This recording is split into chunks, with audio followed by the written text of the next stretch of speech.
महिला अभी अभी नाइट शिफ्ट से आई थी, वाकई बहुत थकी हुई थी, इसलिए उसने सीधे कपड़े उतारे और सोने के लिए तैयार हो गई। लेकिन जैसे ही वह लेटी, सोने का नाटक कर रहे पति ने धीरे से करवट ली और पत्नी की तरफ देखा, जबकि थकी हुई महिला का कोई मन नहीं था कि उनसे बात करे। ऊर्जा से भरपूर आदमी ने तुरंत फैलकी। उसने चुपके से हाथ कंबल से बाहर निकाला और फिर शरारत भरे इरादे से पत्नी की चादर को जोर से 2 बार खींचा।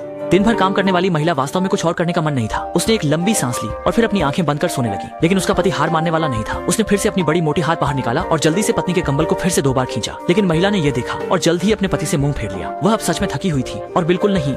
इस समय ठुकराए हुए आदमी का मन आकाश में बिजली की तरह हो गया। लेकिन वह अब बहुत गर्म महसूस कर रहा है, सो नहीं पा रहा है। अगर ठंडा न हो पाया तो शायद आदमी रात भर सो नहीं पाएगा। इसलिए उसने अपनी बड़ी मोटी हथेली फिर से आगे बढ़ाई और पत्नी के बालों से खेलना शुरू किया। आदमी ने ठान लिया कि जब तक वह सफल नहीं होता वह नहीं रुकेगा। इसलिए उसने फिर से पत्नी के बालों से खेलना शुरू किया। लेकिन उसे क्या पता था, पत्नी ने नया तरीका अपनाया। उसने सीधे अनदेखा करने का तरीका चुना। टूटे मन से वह आदमी आधे घंटे तक खेलता रहा। पत्नी ने उसे बिल्कुल भी नहीं देखा। हारा हुआ आदमी निराश होकर पलट गया और भेड़ गिनने लगा। वह छत को देखता रहा और 1 भेड़ 2 भेड़ गिनने लगा। इस समय दयालु पत्नी को अपने पति को अकेले उदास देखना अच्छा नहीं लगा, तो उसने घूमकर देखा कि पति सोया है या नहीं। परिणाम स्वरूप पति ने तुरंत मुड़कर उसकी ओर देखा और दोनों एक दूसरे को देखकर हंस पड़े। असल में पति ने अभी पत्नी के साथ एक खेल खेला था जिसमें वह जानबूझकर उसे अनदेखा कर रहा था, लेकिन उसे समर्पण कर दिया। अचानक नींद नहीं आ रही थी। फिर वह खुद ही मुड़कर पति की ओर देखने लगी और पति ने भी तुरंत करवट बदल ली। इसी तरह आधे मिनट तक एक दूसरे को देखने के बाद महिला ने अचानक अपना फैसला बदल लिया और फिर कंबल उठाकर पति से कहा, तुम यह चालू अजीब हो, तुम